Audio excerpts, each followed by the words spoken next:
มองมีสถานีวิทยุพระพุทธศาสนาจังหวัดเชียงใหม่ FM 96 เมกะเฮิรตซ์ FM 96 เมกะเฮิรตซ์ FM 96 เมกะเฮิรตซ์ที่นี่สถานีวิทยุพระพุทธศาสนาจังหวัดเชียงใหม่ FM 96 เมกะเฮิรตซ์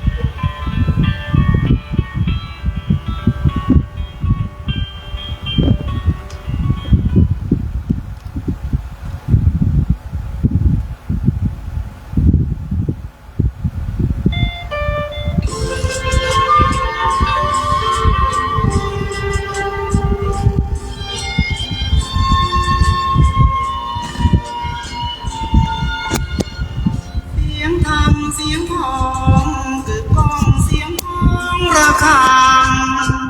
เงงามชวนฟังหยุดยั้งอารมณ์ฟุ้งซ่านพุทธังธัมมังสั่งธรรมแววดังกังวานตื่นเถิดเราท่านฟังธรรมกล่อมควันหรือทายรักตัวของเราอย่าเมาหัวหลงมายารีบตื่นขึ้นมาลืมตามองฟ้าวันใหม่รับฟังเพลงธรรมแล้วทำจิตให้สดใสฝึกตนฝึกใจให้หายทุกข์กายลำเค็ญเกิดมาทำไมถามใจบ้างสิเกิดมาทั้งทีอย่าใช้ชีวิตเริงเล่นสิ้นธรรมจัญญาเมื่อหน้าว่าไม่จำเป็นบัณฑิตแลเห็นเยียดเย็นยามเช้าเศร้าสูงคิดกันทุกคราเกิดมาไม่ช้าก็ตายโลกยังวุ่นวายมีร้ายเลวหาเป็นห่วง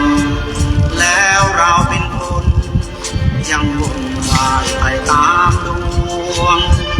ตื่นมายังห่วงมารับฟังความเป็นจริง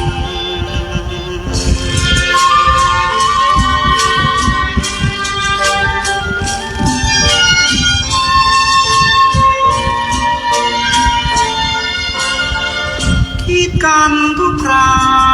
เกิดมาไม่ช้าก็ตายโลกยังวุ่นวายมีร้ายเลวหน้าเป็นห่วงแล้วเราเป็นคนยังวนวายไปตามดวงตื่นมายังห่วงมารับฟังความเป็นจริง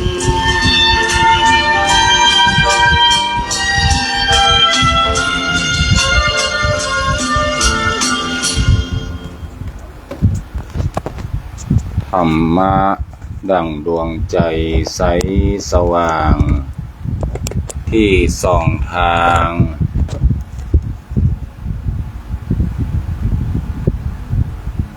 ธรรมะส่องสว่างกลางดวงจิตให้ชีวิตดำรงธรรมนำผ่องใสสติพร้อมปัญญาอย่างทุกอย่างคลายประจักษ์ใจแจ้งชัดอนัตตา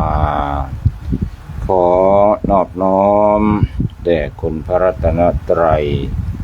ได้แก่คุณพระพุทธพระธรรมพระสงฆ์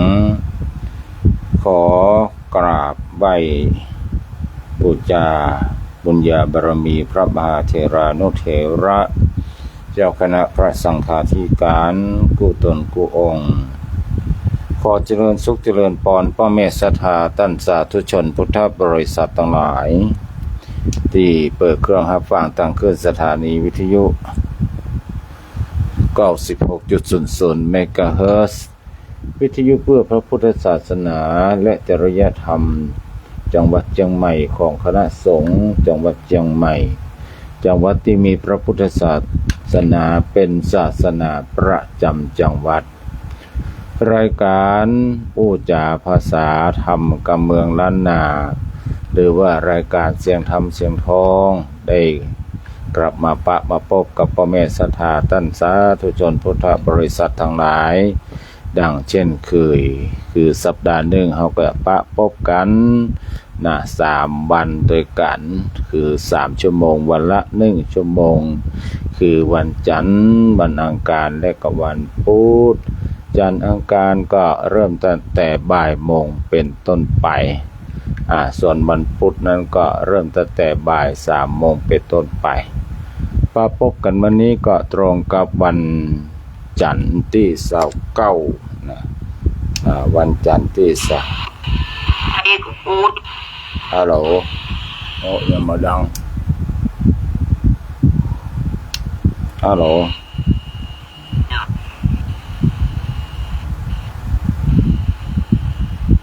ฮัลโหล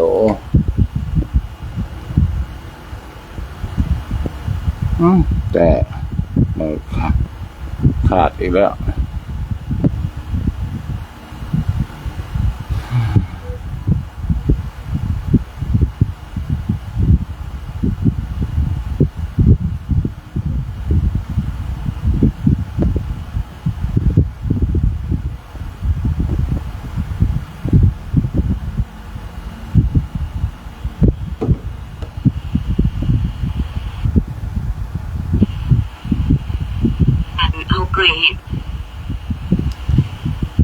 ฮัลโหลได้ยินไหมหมอ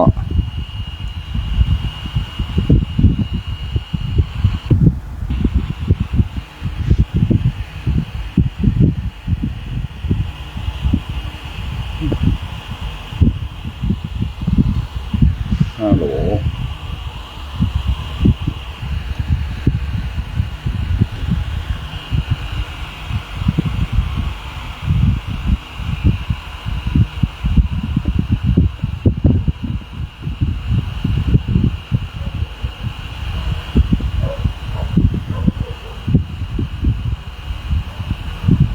Jim and Grammy playlist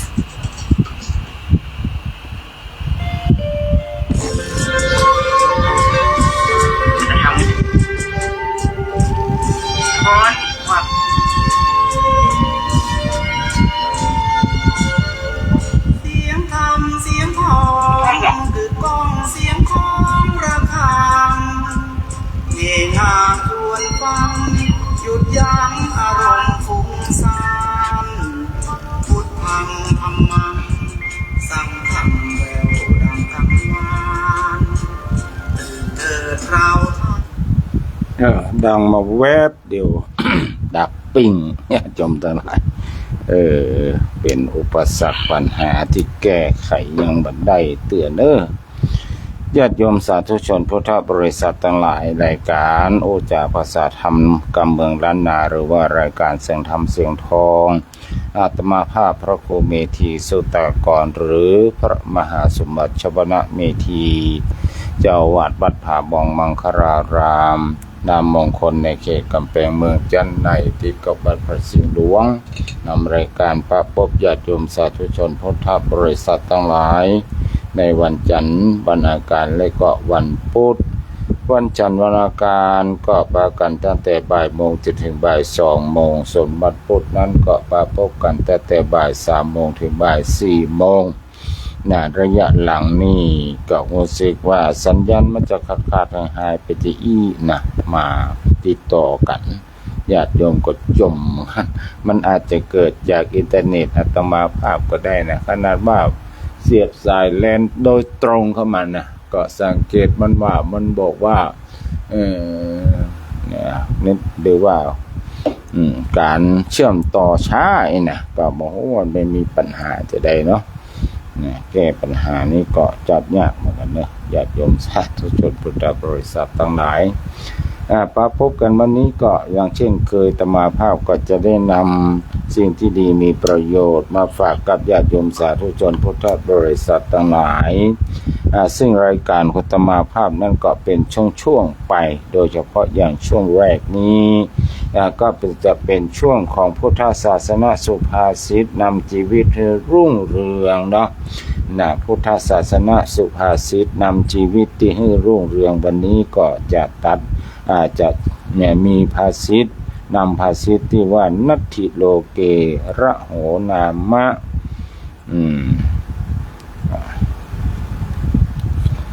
หรือว่าสุทัสสังวัชมัญเยสังอัตโนปมะทุตทะสังซึ่งแปลคำว่าความคิดของผู้อื่นหันง่ายฝ่ายของตนเองนั้นหันยากเป็นที่รู้จักกันอยู่แก่ใจบอกว่าภัยที่ไหนก็รักตัวเองยิ่งกว่าภัยในโลกรักตนเองยิ่งกว่ารักพ่อรักแม่ผู้ให้กำเนิดฮักยิ่งกว่าคู่ครองที่นอนร่วมห้องมีพระบาลีคาถาบาลีจากสังยุตตนิกายสขาทวากรับรองว่านัตถิอัตตะสมังเปมังความฮักอื่นเสมอด้วยตนบ่มีแถมบทหนึ่งที่มาในอังคุตตรนิกายสัตตกนิบาตยืนยันว่าอัตตาหิปรมังปิโยตนแลเป็นที่ฮักอย่างยิ่งเพราะฉะนั้นไผอย่าได้มาเถียงหรือปฏิเสธความจริงแท้แน่นอนในข้อนี้นะเมื่อมนุษย์ทุกรูปทุกนามมีแต่ความรักตนเองถึงที่สุดแบบนี้จึงมักเกิดฉันทาคติคือเข้าข้างตนเองตั้งแต่เกิดเช่นว่าโอ้ใครอยากกินนมใครอยากกินน้ำเจ็บท้องเนี่ยใครปัสสาวะใครอุจจาระก็ให้เพื่อต้องการสิ่งที่จะมาบำรุงบำเรอตนเองยิ่งเติบใหญ่ขึ้นมากิเลสก็ยิ่งเพิ่มคือยิ่งหนาขึ้นตัณหาก็ยิ่งนักอยากได้ทุกสิ่งทุกอย่างเพื่อตามใจตนเองนั้นแม้แต่ตนเองอู้ผิดทำผิดกึดผิดขนาดไหนก็มักจะมายอมรับว่าตัวเก่านั้นทำผิดอู้ผิดกึดผิดชอบกลบเกลื่อนโยนโทษโยนบาปว่าเป็นไปเพราะสังขารธรรมชาติหรือผู้อื่นเป็นเหตุโอ้ที่ทำไปบ่ได้ตั้งใจมันเดินความแก่ความเฒ่ากายอย่างก็ว่ากันไปนะแล้วนับพระเป็นละอ่อนนี่ก็บอกทำความชั่วไปปุ๊บไปตีถึงบางทีบางครั้งนี่ถึงขั้นว่าฆ่ารันฟันแทงทำให้เปิ้นเสียแก่ชีวิต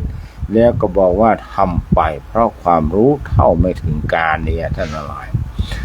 มีโครงโลกนิตบทหนึ่งซึ่งว่าไว้อย่างเจ็บแสบว่าโทษท่านผู้อื่นเพียงมาเล็กงาปองติฉินนินทาห่อนเว้นโทษตนเท่าภูผาหนักยิ่งป้องปิดคิดซ่อนเร้นเรื่องร้ายหายสุขคนประเภทที่กล่าวถึงในโครงบทนี้มีอยู่ทุกหนทุกแห่งทุกตำบลทุกประเทศเขตแคว้นทุกศาสนาจะหาคนที่อู้ผิดทำผิดคิดผิดสารภาพผิดได้ยากในปันคนก็จะมีเพียงคนเดียวเท่านั้นที่กล้าแอนอกรับสารภาพว่าตนเองนั้นผิดเพราะที่ว่าทำผิดคดีอาญาไปปล้นไปฆ่าไปข่มขืนเขามากล้าสารภาพผิดก็เพราะกลัวถูกประหารชีวิตหรือติดคุกเหมือนบ่ใจกล้ารับผิดแบบสำนึกผิดหรือว่าสำนึกบาปอย่างเลยบัณฑิตที่รู้ความจะพึงพิจารณาตนเองให้หันความผิดอันหยังจะได้กึศหาทางแก้ไขข้อบกพร่องบาปกรรมที่ทำไว้บ่ให้ดำเนินต่อไปเกิดเสพยาเสพติดเสพสุราเล่นการพนันคบเปื้อนชั่วจะได้กลับตัวใหม่ตั้งต้นชีวิตใหม่เพื่อส่งกลับที่ฮักตนเองนักที่สุดในโลกอย่าเอาแต่เพ่งโทษคนอื่นอยู่เลยชำระโทษของตัวเก่าเหี่ยก่อนจะประเสริฐกว่านี่นะญาติโยมสาธุชนพุทธบริษัททั้งหลายอันนี้ก็เป็นพุทธศาสนาสุภาษิตที่นำชีวิตที่รุ่งเรืองที่นำมาฝากกับพ่อแม่ศรัทธาว่าคนเฮานั้นจะว่าฮักคนนั้นฮักคนนี้หมอกนั้นหมอกฉันรักเธอเท่าฟงเท่าฟ้าอย่างก็ตามที่สุดแล้วก็ฮักตัวเก่าที่สุดแม้แต่พ่อแต่แม่เนี่ยที่โดยเฉพาะลูกๆแต่แม่ที่มีความป้อที่มีความรู้สึกต่อโลกนี้เฮาก็บ่สามารถที่ยังลงได้เปิ้นอาจจะเสียสละตัวเก่าเพื่อปกป้อง ชีวิตให้กับลูกได้แต่ลูกนี่จะเสียสละให้พ่อแม่นี่ก็มันน่าจะได้นะหรือว่าจะได้ก็คงจะมีน้อยนิดมากๆก็แล้วกันน้อยนิดนะโดยเฉพาะเรื่องของคนฮักกันเนี่ยฉันรักเธอเธอรักฉันเนี่ยญาติโยมทั้งหลายเหมือนกับหลวงพ่อพระพยอมนะเพิ่งเคยเทศเอาไว้ที่ว่าคนนั้นฮักคนนี้คนนี้ฮักคนนั้นฉันรักเธอเธอรักฉันเพิ่นบอกว่าเพื่อเอาถ่านไฟแดงๆนะไปวางตักนะแล้วนั่งต่อหน้ากันนี่นะถึงไม่ยิงพอใจที่ว่าฮักกันขนาดนั้นนะเอาถ่านไฟแดงๆก็ใส่ตักของพ่อใจนะแล้วก็เกิ้งซ้ายเกิ้งขวาไว้แหบพอมันไม่ตัวเก่าว่ามันจะปัดไปทางหน้าใส่ไม่ยิงก็เป็นปรากฏว่าพ่อใจก็ปัดใส่ไม่ยิงก็ปัดใส่พ่อใจปัดกันไปปัดกันมาคือสุดท้ายนั่นก็คือคนเฮาเนี่ยฮักตัวเก่ายิ่งกว่าคนอื่นเท่านั้นเลยนะอันนี้ก็เป็นธรรมะที่นำมาฝากในช่วงแรกเป็นพุทธศาสนสุภาษิตละญาติโยมสาธุชนพุทธบริษัททั้งหลายท่านสาธุชนพุทธบริษัททั้งหลายในช่วงแรกนี้อาตมาภาพก็มีข่าวสารงานบุญจะประกาศให้กับญาติโยมสาธุชนพุทธบริษัททั้งหลายข่าวสารงานบุญของอาตมาภาพนั้นเรื่องก็สำเร็จรุ่ร่วงไปเรียบร้อยอนุโมทนาบุญกับญาติโยมสาธุชนทุกคนทุกท่านที่ได้เสียสละปัจจัยหนักพ่องน้อยพ่องตามกำลังทรัพย์ของตนเองบัดนี้ได้ติดตั้งศาลาผาบองเป็นที่เรียบร้อยเย็นเฉียบท่านทั้งหลายเนาะเย็นนะมีการมีงานเล็กๆน้อยๆเนาะอยากจะมาทำบุญใกล้วันเกิดก็ดีทำบุญ100 วัน7 วันอะไรอย่างก็ตามนะทำบุญทุกสิ่งทุกอย่างเนาะก็สามารถมาใจศาลาวัดผาบองได้เนอะศาลานั้นก็มาใจศาลาสตังของอาตมาใจสตังของอย่างเป็นสตางค์ส่วนกลางเป็นสตางค์ที่ญาติโยมสาธุชนพุทธบริษัททั้งหลายได้ป้ากันให้หอมแปลงศาลาขึ้นมาหลังนึงเนาะแล้วก็ช่วยกันให้หอมติดให้เกิดความเย็นสบายนั่นเองเนาะอันนี้ก็เจนมาใจกันได้เนอะญาติโยมสาธุชนพุทธบริษัททั้งหลายทีนี้ก็บุญที่ว่าใกล้นะใกล้บุญใกล้จริงๆแล้วอาตมาภาพมีบุญแถมบุญนั่นก็คือการปิดทองพระพุทธรูปประจำพระพุทธรูปพระประธานประจำวิหารของวัดผาบองซึ่งมีอายุกว่า500 กว่าปีเป็นพระประธานขนาดใหญ่มีหน้าตักกว้าง2 เมตรแล้วก็ความสูงก็ประมาณ3 เมตรก็นายช่างตอนนี้เพิ่งก็ตะเวนบูรณะปฏิสังขรณ์ในสถานที่ต่างๆในภาคเหนือแล้วก็ภาคอื่นๆช่วงนี้เพิ่งก็ยังติดที่อื่นอยู่เพิ่นบอกว่าจะมาทำที่วัดผาบองประมาณเดือนสิงหาคมนะในช่วงก่อนหน้านี้ก็อยากจะเจริญพรเรียนเชิญสำหรับท่านที่มีจิตศรัทธาอยากจะให้จะห้อมอยากจะร่วมในการปิดทองพระพุทธรูปซึ่งเป็นพระพุทธรูปองค์ประธานขนาดใหญ่ทั้งหลายที่มีคนกราบไหว้ถึงวันเนี่ยพร้อมกับโดยสาวกซ้ายขวาทั้ง2 องค์นะเดี๋ยวนี้เหลือ3 องค์เนี่ยญาติโยมทั้งหลายได้ปิดทองไป4 องค์ละตอนนี้เหลืออยู่3 องค์เนาะเหลืออยู่3 องค์ถ้าหากปิดอย่างเรียบร้อยอาตมาภาพก็จะได้ทำพิธีพุทธาภิเษกเสกซ่อมย้อมยกทั้งพระพุทธรูปองค์เก่าองค์ใหม่องค์ใหญ่องค์น้อยในวัดผาบองนั้นมาทำไมงานบุญอันนี้ก็จะเป็นงานบุญในอนาคตต่อไปแต่งานตอนนี้ก็เป็นเรื่องของการปิดทองไปก่อนตอนนี้ก็มีผู้รับเป็นเจ้าศรัทธาแล้วอาตมาภาพก็ได้รวบรวมปัจจัยอยู่ที่ตอนนี้มี100,000 กว่าบาทแสนต้นญาติโยมทั้งหลายซึ่งจะต้องใช้ทองซึ่งมันเป็นทองแท้เป็นทองว่าทองคำเปลวทองคำเปลวที่เฮาติดพระอย่างนี้จริงๆแล้วมันเป็นทองคำแท้ญาติโยมทั้งหลายอย่างที่เปิ้นที่ว่าทองนักวัดที่เปิ้นนับถือนักคนไปปิดทองนักเปิ้นขอเอาทองสามารถไปหลอมไปอย่างเป็นทองคำได้ นันทองเนี่ยแผ่นทองเนี่ยจึงมีความแพงเหมือนกับทองคำนั่นแหละนะมีความแพงถ้ามารวมกันนะนับเป็นบาทนะนับเป็นสตางค์อะไรอย่างมันก็มีความแพงเช่นเดียวกันโดยเฉพาะในยุคช่วงก่อนๆมาราคาทองนึ่งจะแพงขนาดนะประเดี๋ยวนี้ก็ตั้งแต่ในเหตุการณ์โลกสงบลงบอกว่าทองคำก็ดิ่งลงมาบอกว่าก๊าซน้ำมันก็ดิ่งลงมาเช่นเดียวกันเนาะก็ทองคำก็ถูกขึ้นแต่ยังถือว่าแพงอยู่ถ้ามาเทียบในสมัยก่อนเพราะฉะนั้นพระพุทธรูปขนาดใหญ่นั่นหลายนะขนาดใหญ่2หน้าตัก2เมตรสูง3เมตรเนี่ยพร้อมกันด้วยนะพระนะที่เป็นสาวกใกล้ๆแต่2องค์นี้ก็สูงเป็นเม็ดนะเหมือนกันท่านนั้นต้นใจงบประมาณนักอยู่นะก็ยังเปิดโอกาสให้ญาติโยมทั้งหลายได้ให้ได้หอมได้ร่วมกันเป็นเจ้าภาพอยู่เนอะสำหรับพระพุทธรูปแต่นี้ก็มาเป็นเรื่องของบุญที่จะเกิดขึ้นในใกล้ๆเร็ววันนี้เร็ววันก่อนเข้าพรรษานี้ก่อนเข้าพรรษาที่เอาทำกันเป็นประจำนั่นก็คือการไปทำบุญถวายเทียนนะเป็นเทศกาลเป็นช่วงเวลาเป็นน้องว่าเป็นกาลทานเป็นการนะที่เหมาะสมเหมาะควรถ้าเอาไปเวลาอื่นมันก็เปิงเนาะก่อนเข้าพรรษานี่เขาก็ปากันไปตานเตียนไปที่หั่นไปที่นี่แล้วแต่ว่าทางวัดทางวาอารามหรือว่าญาติโยมสาธุชนทั้งหลายจะชักชวนครอบครัวปากันไปทำหั่นทำนี่ใกล้พ้องไก่พ้องนี่ก็สุดแต่ญาติโยมทั้งหลายจะได้ตกลงกันอย่างที่ของวัดดับภัยวัดปราศาสตร์เนาะวัดผาบองวัดป่าเป้าในได้ถือปฏิบัติกันมาเนี่ยคือว่าเอาเป็นว่ากลุ่มของคณะตำบล4ภูมิเขต2และก็กลุ่มของ FC รายการเสียงธรรมเสียงทองหรือว่ารายการอู้จาภาษาธรรมกับเมืองล้านนาเนี่ยเขาได้ถือปฏิบัติสืบกันมา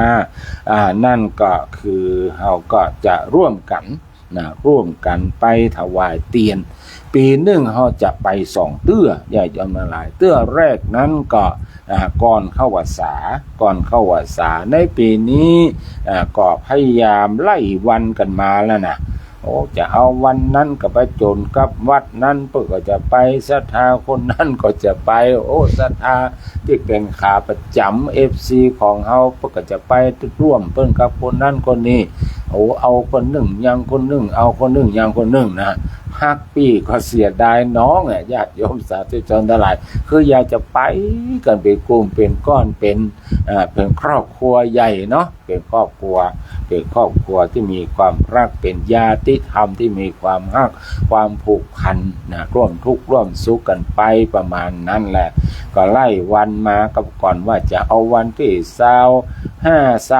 26เนี่ย26 27หรือว่าอย่างเนี้ยเนาะมันก็ใกล้เข้าพรรษาล้ำไปแล้วก็มันก็ติดที่อื่นเพื่อจัดจะอั้นทำให้ญาติโยมของเฮาบางคนบางท่านก็แยกไปตรงปูนเนี่ยเนาะมันขาดไป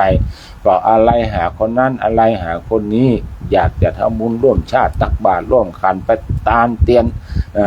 ร่วมกันเนี่ยก็ไม่ได้ไปเนี่ยตอนนี้ก็เลยกำหนดไปไล่มากับหลวงพ่อปรึกษากันกับหลวงพ่อวัดตาไผ่สุดท้ายก็มาจบกันที่วันที่18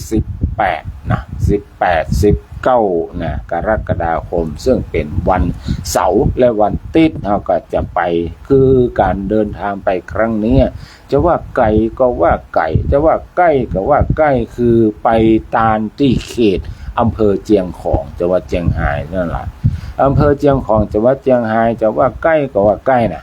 บางคนก็บอกว่าไปปีกก็ได้หรอจะว่าไกลก็ว่าไกลนะถ้าว่าไปปีกมันก็ได้อยู่แต่มันแบบว่ามันอิดมันหิวมันอันตรายญาติโยมหลายเพราะว่ามันเป็นช่วงของหน้าฝนต่อยเขาก็อยากจะให้ทุกคนไปเปิดโอกาสไปเปลี่ยนที่รับที่นอนพ่องให้คนขับได้พักผ่อนพ่องให้เฮาได้ไปแอวหั่นแอวนี่ไปพอกินลมชมวิว ในที่อื่นห้องนะมันก็จะมีทำให้ชีวิตนั้นมีชีวิตชีวาจะได้มีตีกาอายุมั่นยืนยาวนะจะไปจมอยู่ที่เก่าตื่นขึ้นมาก็อยู่ที่เก่ากินที่เก่าทำงานที่เก่านะรับที่เก่ามันก็เบื่อก็ก่ายนะเพิ่นจึงบอกว่าขนาดกินข้าวเนี่ยนะญาติโยมหลายถ้าเอากินที่บ้านของเราถึงวันเนี่ยเอาเข้าไม่ลำหรอกกินมาลำแต่ก็ต้องปลาก็ไปกินนั่นกินนี่พ่องปลาครอบครัวไปกินตามส่วนสาธารณะพ่องหรือว่าไปกินตามร้านอาหารต่างๆพ่องเปลี่ยนบรรยากาศมันก็จะได้อรรถรสที่หลากหลายกันไปอันนี้ก็นะพวกก็เลยตัดสินใจว่าเราจะไปนอนค้างคืน1 คืนนะเพื่อการนะเขาก็ต้องไปเร่งไอ้หยังเนาะในวันที่18นั้นเขาก็จะได้ตาลเห็นสัก3 วัดนะคือกำหนดกันไว้9 วัดถามว่าวัดไหนพ้องตอนนี้ยังนะ I don't know ยังไม่รู้สักอย่างเดียวเพราะว่าวันที่5ที่จะถึงนี้นะอาตมาภาพก็ได้หลวงพ่อวัดดาบไผ่จะป้ากันไปสำรวจพื้นที่ก่อนเนาะไปพอพื้นที่จะไปพักที่ไหนอย่างใดโรงแรมไหนรีสอร์ทไหนนะเดี๋ยวนี้เปิ้นนี่นิยมนะไปพักตามรีสอร์ทตามโรงแรมนี่อย่างไปพักวัดเพราะวัดมันจะมีความสะดวกเต้าหมู่นี้เนาะนะเพราะว่าจะต้องเจ้าต้องเตรียมสถานที่โดยเป็นยุงเป็นยังอุปกรณ์การนอนก็ครบถ้วนสมบูรณ์แบบห้องน้ำห้องเนื้อก็มีแต่เพียงพอมันสู้ว่าเอาไปเอาละลาซาดามาแล้วครับฮัลโหลลาซาด้าครับผมจะดูครับตัวไหน3,759เดี๋ยวนี่ได้อยู่กำลังจัดรายการอยู่กำลังจัดรายการวิทยุอยู่ทำยังไงดีเนี่ยเราอยากจะโอนก็โอนมาได้เพราะว่าใช้โทรศัพท์ที่โอนนั้นออกรายการวิทยุอยู่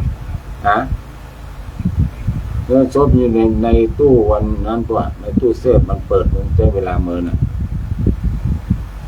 ไงเมื่อเปิดเพลงก็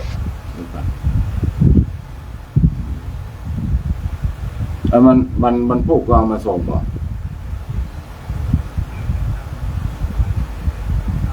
แล้วว่าเอาไว้ก่อนเดี๋ยวท่านโอนเฮ้อบ่เร็วเนี่ยเสร็จรายการเนี่ยบ่าย2 โมงก็เสร็จละบันเนี้ยกะเสร็จรายการก็จะโอนเฮ้อเลยกันเอาไว้ในศาลาเลยโซล่าเซลล์ละวันเป็นอย่างจะเอาไปตานครับเขียนเลยเขียนว่าที่ไหนเขียนว่ากระดานก็ได้เนอะที่ศาลาน่ะโอเคครับเธอชื่ออย่างไรใส่ตัวเนอะโอเคเอาละญาติโยมสาธุชนทั้งหลายคือเป็นมาส่งของเนาะของนั่นก็คือโซลาร์เซลล์ที่เขาจะเอาไปตานนั่นแหละอาตมาภาพก็ได้สั่งซื้อตัวอย่างมา2 ตัวอย่างเรียบร้อยแล้วก็มาคัดเรียบร้อยแล้วก็สั่งซื้อเนาะและราคาก็ตัวละ500 บาทนั่นแหละเนาะ500 บาทจะไปตานมันเป็นโซลาร์เซลล์แบบอย่างแบบเป็นว่า UFO เนาะUFO เป็นมนนั่นน่ะเป็นแบบมนนั่นน่ะUFO จำนวนสร้างเพิ่มทั้ง8 ตัวได้จนรวมกันเป็น10 ตัวว่าจะเอาวัดใจวัดผาบ่องอีก1 ตัวก็เลยทำ9 ตัวก็จะเอาไปตาน9 วัดที่ได้นั่นใบเนาะที่ไปถึงที่ไหนแล้วก็บอกเนาะแล้วก็เลยว่าเราจะไปนอนเราถึงความสะดวกเนาะสะดวกถ้าเป็นรีสอร์ทเป็นโรงแรมมันก็จะมีความสะดวกสบายเพราะว่าห้องน้ำห้องส้วมที่พักนอนห้องไหนก็2 คนเนาะหรือว่าอาจจะมีห้องเพิ่ม2 คน3 คน4 คนก็แล้วแต่ความสมัครใจหรือว่าสถานที่มันจะเป็นจะใดก็ว่ากันบางคนก็ชอบนอนกันหลายๆกันเนี่ยเพราะว่าเคยเมากันล่ะ มันมีโอกาสได้ปะหน้าปะตากันมีเรื่องราวอย่างอู้กันนะเป็นวันนี่มาเสี่ยงเนี่ยนะบางทีมันม่วนหรอกเพื่อนฝูงมีความสนิทสนมกันแต่ว่าจากกันไปด้วยกันด้วยงานจากกันเพราะว่าต่างคนต่างย้ายไปอยู่ที่นั่นที่นี่ก็เลยต้อง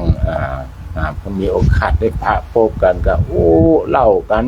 เมากันเต็มที่ว่าจะอันเนาะอันนี้ก็เลยเดี๋ยวจะไปจัดการเนาะจะไปพอก็เอาราคาพอเหมาะพอควรตามที่สำรวจมาก็ประมาณสัก500ต่อห้องนะ500ก็นอนได้2คนประมาณนั้นนะก็จะพยายามประหยัดให้ญาติโยมทั้งหลายก็รถพร้อมที่พักก็บอกน่าจะเกิน 1,000 บาทเนอะสำหรับที่ท่านทั้งหลายที่จะร่วมเดินทางไปนะเขามีสตางค์ที่ครบสมบูรณ์แบบนี้เขามีสัก3 ปันนี่จะดีมากเลยเนาะที่พักก็ลดนะกินไป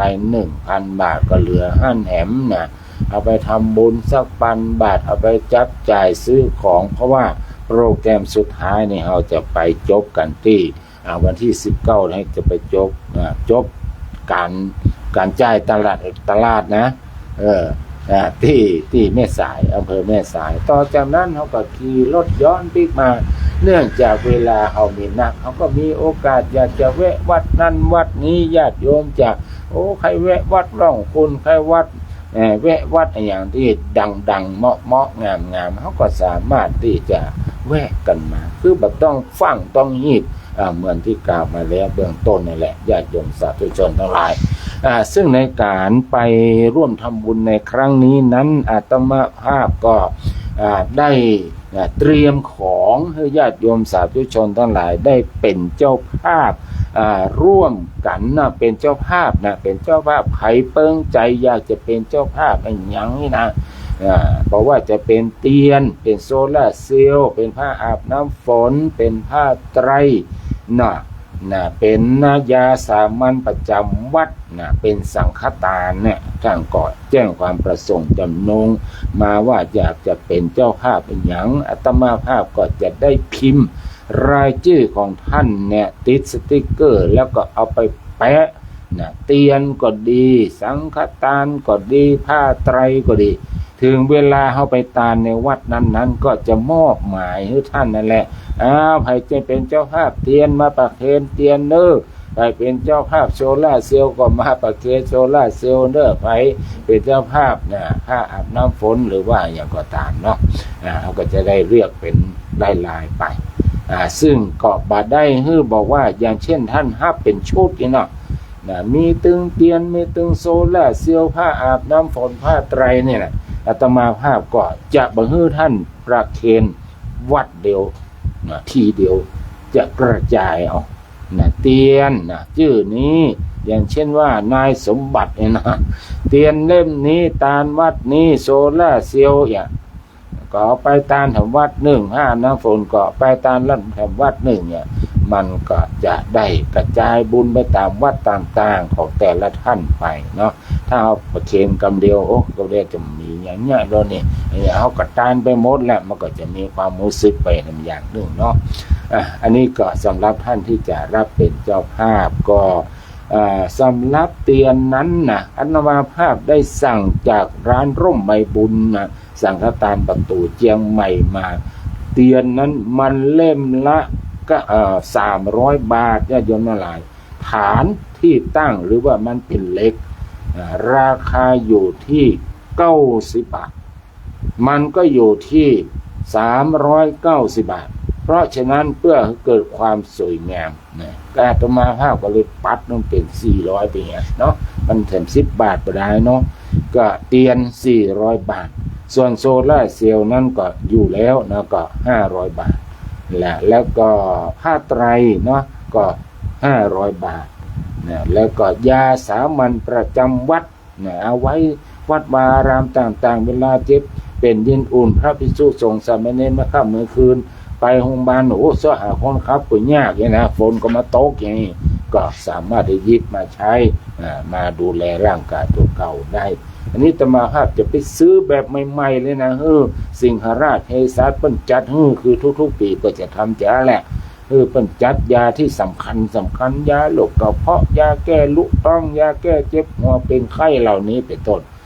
มันตีพาสเตอร์กันเนี่ยที่มันต้องใจบ่อยๆนี่แหละญาติโยมนี่แหละเอาใหม่ๆไปตามเปิ้นชุดละ300 บาทเนอะสำหรับอันนี้นะยาแล้วก็มีผ้าอาบน้ำฝนก็ผืนละ100 เดียวและสังฆทานก็100 เดียวนะ100 เดียวเช่นเดียวกันเนาะใครจะเป็นเจ้าภาพอะไรอย่างก็ขอแจ้งความประสงค์จำนงมาได้โทรศัพท์มาถามก็ได้ใครที่อยากจะโอนเข้ามาเนาะเหมือนกับผู้ที่ได้รับเป็นเจ้าภาพเป็นที่เรียบร้อยนะปีนี้รู้สึกว่าญาติโยมทั้งหลายเป็นเจ้าภาพกันเว้ยนะอาตมาภาพยังประกาศยังเกือบยังมาแล้วเด้อว่าอย่างนั้นน่ะยังบัดแต่บอกว่าแต่ว่ามีผู้ที่รับเป็นเจ้าภาพตอนนี้ก็ค่อนข้างจะนักแล้วเนอะญาติโยมทั้งหลายจ้านี่จะบัดตันเนอะแต่ก็บ่เป็นหยังมันมีรอบ2ครับเตือนเนอะรอบ2ในเมื่อใดหลังจากเข้าพรรษาแล้วในศีลที่2คือศีล8 ค่ำก็จะไปแถวครั้งหนึ่งอันนี้มันเป็นประเพณีของตำบลสีภูมิเขต2วัดผาบ่องดับไฟป่าเป้าในปราสาทเอาจะไปก็จะอี้เด้ออันนี้ศีลที่2ของเข้าพรรษาปีนี้ก็จะไปต่างไม่แต่งเหมือนกันนะแต่ไม่ได้ไปต่างเดิมนะจะไปแถมติ้งปีที่ผ่านมาหรือว่าผ่านๆหลายที่ผ่านมาเอาไปตั้งสำเมิงไปตั้งแม่แต่งไหนป่าเมียงนะปีนี้จะงดกรรมเลยนะแต่ว่าจะเปลี่ยนไปแถมตั้งที่นึงไปทางตั้งเหนือเนี่ยตั้งเหนือนี่แหละอันนี้จะเป็นวัดเนี่ยก็จะแจ้งท่านอะไรรับทราบต่อไปตอนนี้ผู้ที่รับเป็นเจ้าภาพเป็นที่เรียบร้อยก็มีทั้งพระสงฆ์องค์เจ้าและก็คณะสัตยาเนาะท่านแรกก็คือพระอธิการอินทรสุชาโตเจ้าอาวาสวัดปราศาสตร์อำเภอเมืองเชียงใหม่ตำบลสีภูมิของเฮาได้รับเป็นเจ้าภาพเตียน1 เล่มโซล่าเซลล์1 ชุดแล้วก็ผ้าอาบน้ำฝน1 ผืนเป็นปัจจัยโย1,000 บาทท่านที่2ข้อเฉลิมสวัสดิพงศ์พันตำรวจโทปัณณทัศน์คุณสิรินทร์รัตน์นางสาวนัฐกิตากับนางสาวชายานิสาบุญอินเนี่ยก็รับเป็นเจ้าภาพเตียน1 เล่มผ้าไตร1 ผืนผ้าอาบน้ำฝนก็รวมกันเป็น 1,000 บาทเช่นเดียวกันต่อไปท่านที่3 ยายเถาวันคุณจันทิมาเตชะโกมลอันนี้ฮับเตียน1 เล่ม400 บาทท่านที่4คุณเฉลิมเกียรติคุณวาสนาเมฆราก็รับเทียน1 เล่มโซล่าเซลล์1 ชุดผ้าอาบน้ำฝน1 ผืนรวมเป็นปัจจัย 1,000 บาทต่อไปคุณพ่อวรชัยคุณแม่สุพินวิทยาอารีกุลหรือว่าชัยจินดาพร้อมด้วยครอบครัวอันนี้เปิ้งก็ฮับโซล่าเซลล์1 ชุดยาสามัญประจำวัด1 ชุดผ้าอาบน้ำฝน1 ผืนรวมเป็นปัจจัย 1,000 บาทเช่นเดียวกันต่อไปสังฆทานด้วยเนาะอาบน้ำฝนสังฆทานแล้วก็ท่านที่6คุณแม่จันเพ็ญคำโพธาเนี่ยโยมแม่ฮับเตียน1 เล่มยาสามัญประจำวัดแห่ม1 ชุดรวมเป็น700 บาทแม่บัด700 บาทแม่8กันเนาะเดนเทียน4แม่ละ700 บาทเตียน4เตียน400บวกยาได้300เป็น700 บาทต่อคนสุดท้ายตอนนี้นะคุณแหววการมณีข้าราชการบำนาญโรงพยาบาลสวนดอกหรือว่าทุกเพิ่นเป็นผู้ทำงานโรงพยาบาลสวนดอกนั่นแหละเพิ่นได้รับเป็นเจ้าภาพเตียน1 เล่มสังฆทานก็เป็นปัจจัยอยู่500 บาทอันนี้เป็นรายชื่อผู้ที่รับเป็นเจ้าภาพในคณะนี้อาจจะมีหลายคนหลายท่านได้แจ้งความประสงค์จำนงมาแล้วอาตมาภาพอาจยังบอกว่าบ่ทราบหรือว่ายังเปิดไปบ่ปะเตี้ยก็ขอสุบาภัยตัวเด้อสำหรับตอนนี้เนาะตอนนี้เตียนนั้นก็มีเจ้าภาพไปแล้ว6 เล่มเนาะ9 เล่มนะท่านหลายมีเจ้าภาพไป6แล้วนะ เดี๋ยว3 เล่มมาเนอะจ้าบัดตาลมาเนอะโซล่าเซลล์ตัวนี้มีเจ้าภาพไป3 ท่านผ้าไตรมีเจ้าภาพเป็น1 ท่านยาสามัญ2 ท่านสังฆทาน2 ท่านผ้าอาบน้ำฝน4 ท่านนะอย่างนั้นก็แจ้งความประสงค์จำนงมาได้เลยเนาะที่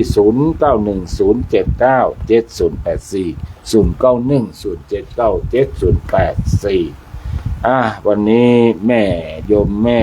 อย่างก็แม่น้อยเนาะโยมแม่น้อยเปิ้นได้มีธุระมาตรวจสุขภาพที่โรงพยาบาลก็เปิ้นบอกว่าจัดรายการแม่ในกระโทรแม่อุ้ยเนอะแม่อุ้ยก็จะได้มีอย่างที่จะมี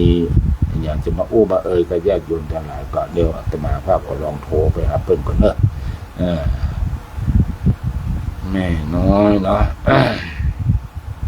เดี๋ยวกันเนอะแม่น้อยเพิ่นจะสะดวกก็หาคนหลาย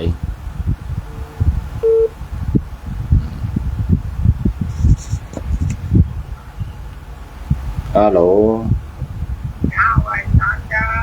ปิ๊กบ้านหรือยังแม่ปิ๊กแล้วเจ้าตึกถึงบ้านแล้วกะปิ๊กถึงบ้านแล้วเจ้าเอาเลยว่ามาเลยเจ้าก็คงจะไหวอะไรองค์พานะเจ้าเพราะว่ามันยังล่าสมัยเดิมเนาะโทรทัศน์ยังออกกันอยู่เลยเจ้าประตูสวรรค์จงเปิดเอาไว้พระองค์จะได้ขึ้นไปจันฟ้าจักขึ้นไปเฝ้าสมเด็จปู่ย่าพระอายิการอถาล้านเจ้าก็ไปสถิตสวรรค์เต็งเต้าเมื่อนานแล้วเจ้าเลยนาคนไทยโตโลกโศกเศร้าโศกาต่างอะไรหาองค์พาเนอเจ้าจักนานเต่าใดก็ยังโศกเศร้าบ่ลืมใดเจ้ายังเศร้าอะไรก็ตั้งแต่นี้จะมีภายในหงหาอะไรเหมือนพระองค์เจ้าพระองค์ประชวรก็ยังไฟเฝ้าบ่พักผ่อนเจ้าไปเยี่ยมปวงชนเทโทหยาดไหลไปทุกแห่งหนขอประชาชนมีความสุขเจ้าตั้งแต่นี้ไปบ่หันแล้วเล่าบนนั้นมาเจ้าบนปันมาเจ้า47 ปีบ่ครบเวลาบ่ต้องลบลี้ถึงตึงแม่จะนี้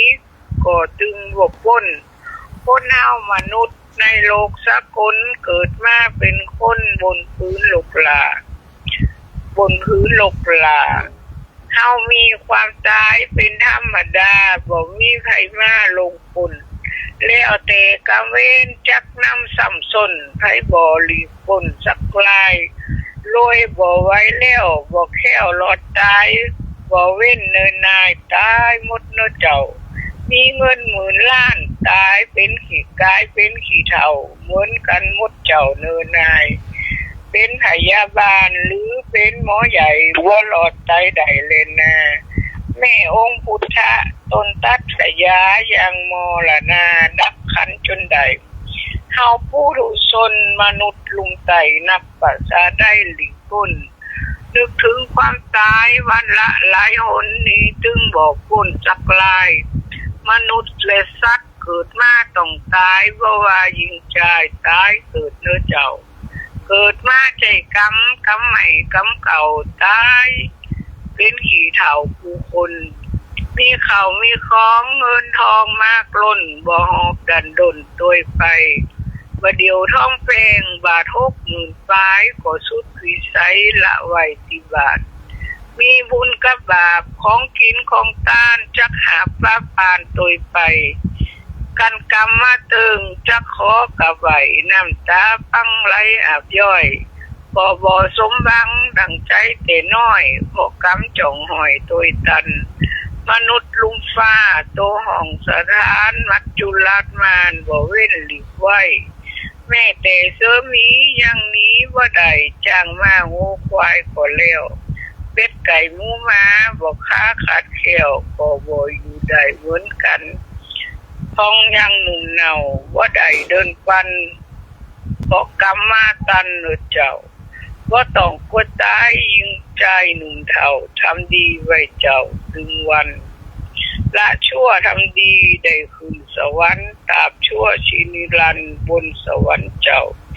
ยายก็แก่แล้วได้79ขอตายก่อนเจ้าสงครามถ้าสงครามโลกเกิดครั้งที่3แล้วใครจะต้านขับเนาหือเฮาก็ตายกันหมดใครจะห่อเข่าใส่ถุงแป้วเจ้าหือเฮานายเอ่ยเจ้าสาธุเ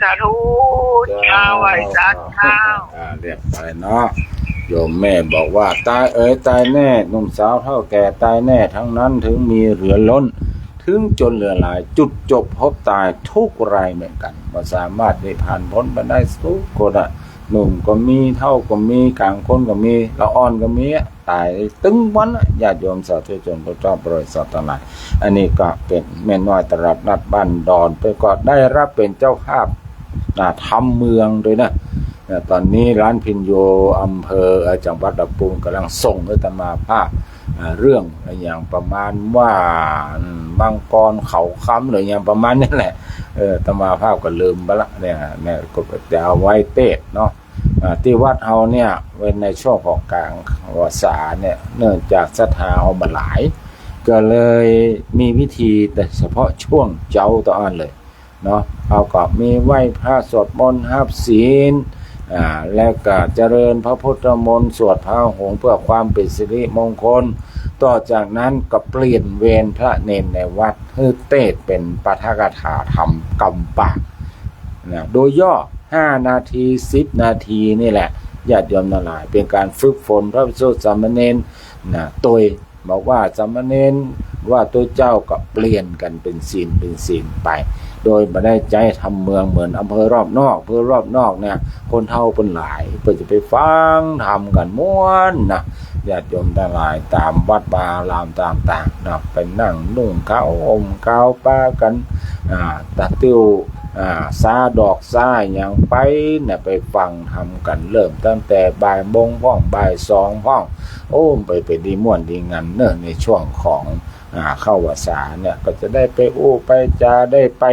ผ่อนคลายเนาะหลังจากมันตึงมันเครียดมันบ่สบายใจกับสิ่งที่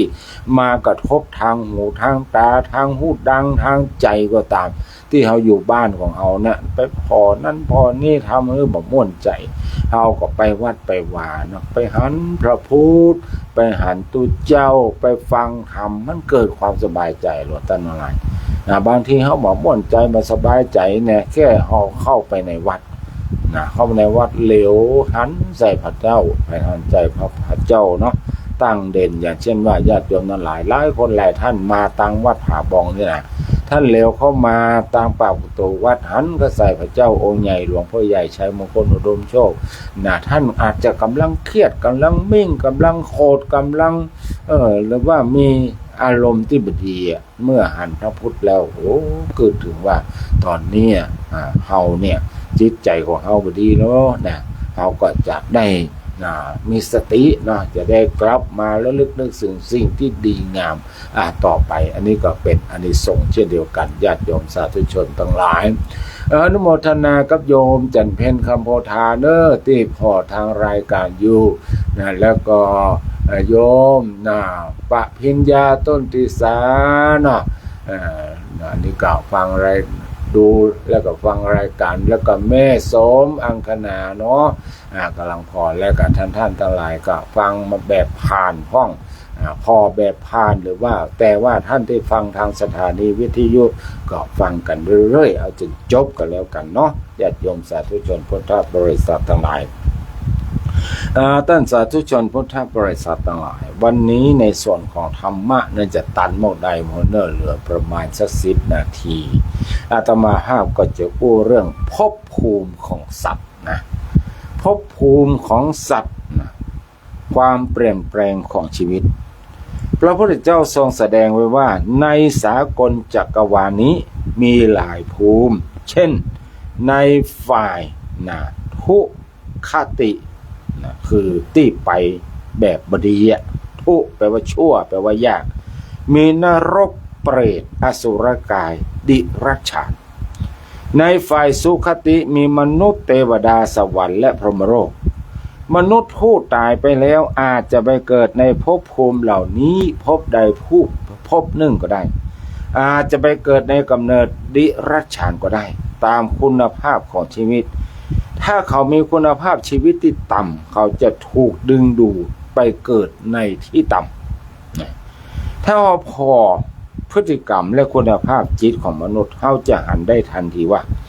มนุษย์ปัจจัยจะมีแต่ก้าวไปข้างหน้าอย่างเดียวบางคนก็หันได้อย่างชัดเจนว่ามีการถอยหลังตัวอย่างเช่นคนบางคนเกิดมาในตระกูลที่สูงศักดิ์และก็ร่ำรวยแต่เขาไม่ยอมศึกษาเล่าเรียนขี้ค้านคบคนชั่วเป็นมิตรมั่วสุมในอบายมุขในที่สุดคุณภาพจิตของเขาก็ลดลงเลยเป็นคนโง่คนเขลาบ่มีเหตุบ่มีผลบ่มีคุณธรรมโหดร้ายทารุณคุณภาพจิตของเขาแตกต่างจากคุณภาพจิตของสัตว์บางชนิดแล้วเมื่อเขาตายไปก็เป็นธรรมดาอยู่เองที่เขาจะถูกดึงดูดไปเกิดในภูมิสัตว์เดรัจฉานอย่างไรก็ตามแม้เขาจะไปเกิดในกำเนิดสัตว์เดรัจฉานคุณภาพจิตและความสามารถต่างๆแบบมนุษย์ของเขาก็ยังมีอยู่แต่อยู่ในสักกายภาวะคืออยู่อย่างเสมือนแม่ทัพผู้มีความสามารถที่ถูกศัตรูเงียบขังไว้ในห้องน้อยๆในกรงขังเล็กๆแม้จะมีความรู้ความสามารถนักเพียงใดก็ตามก็แสดงออกมาไม่ได้การเกิดในกำเนิดสัตว์เดรัจฉานเป็นเพียงการลงโทษชั่วคราวต่ออันเมื่อหมดแรงกรรมแล้วเขาก็จะกลับมาเกิดในกำเนิดมนุษย์ตามเดิมแต่บางคนเมื่อไปเกิดในกำเนิดสัตว์แล้วอาจจะยินดีเพลิดเพลินในกำเนิดนั้นเกิดในกำเนิดสัตว์นั้นหลายๆชาติติดต่อกันจนกระทั่งคุณภาพแบบ